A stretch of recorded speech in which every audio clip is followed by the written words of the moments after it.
The year is 618 AD. The Tang Dynasty stretches across the known world, the most powerful empire on earth.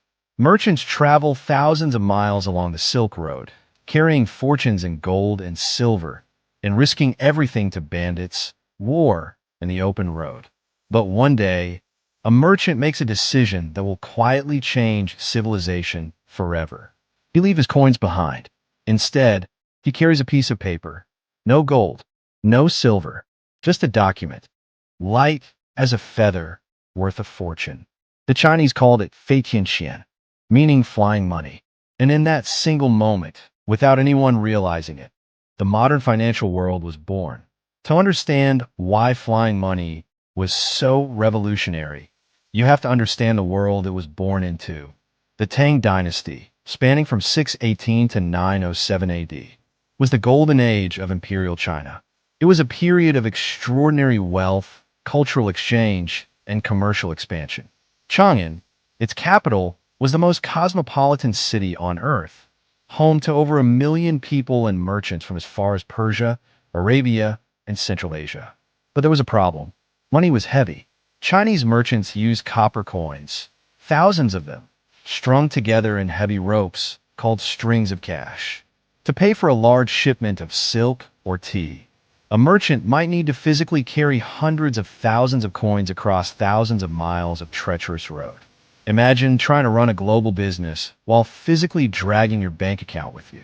Robbery was rampant, roads were dangerous, and the sheer weight of coins made large-scale long-distance trade almost impossible. The Tang economy was booming, but its monetary system was about to buckle under its own weight. And when it did, one simple idea changed everything. If history like this fascinates you, hit subscribe and turn on post notifications. I want you to think of it this way. Imagine you're a merchant in Tang Dynasty China. You sold a warehouse full of silk in Chang'an and need to get the payment to your partner in Guangzhou, over 1,200 miles away. Today, you just tap your phone. A wire transfer. Done. Back then, you'd load 50 kilograms of copper coins onto a donkey and pray it survived the journey. Flying money was the Tang Dynasty's answer to that problem. A merchant in Chang'an could deposit his coins with a government office or a trusted merchant house. In return, he'd receive a paper certificate, light, portable, and redeemable for the same amount of coins at an affiliated office in Guangzhou. No donkey required. It was, in essence, the world's first check, the world's first wire transfer, the world's first remote banking system. And it worked because of one thing: trust. Flying money didn't begin with the government. It began with merchants. In the early Tang period, provincial merchant guilds began issuing their own informal certificates of deposit, private IOUs that could be exchanged for coin at their home offices. These were called convenience money, Feitian Qian, and they spread quickly along trade routes because they solved a real, painful problem. The Tang government noticed.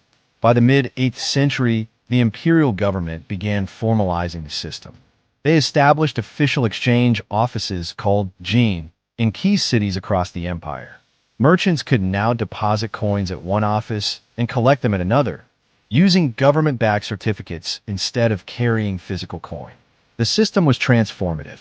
Long-distance trade exploded. Tax revenues could be remitted from distant provinces to the capital without the logistical nightmare of physically transporting coin. The Silk Road became more profitable than ever. But then came the stress test. In 755 AD, the Lushan rebellion, one of the deadliest conflicts in human history, tore the Tang dynasty apart. Trade routes collapsed.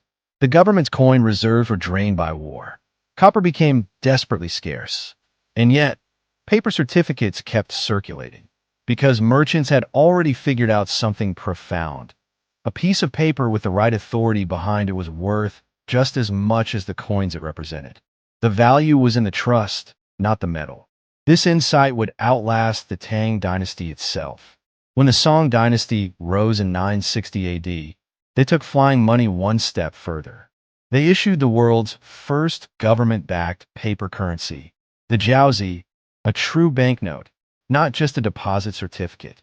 The leap from flying money to paper money was complete. And when Marco Polo arrived in China in the 13th century, he was stunned by what he found: an entire civilization running on paper. He wrote about it in disbelief: a government that could manufacture money by printing on paper, and the people accepted it without question.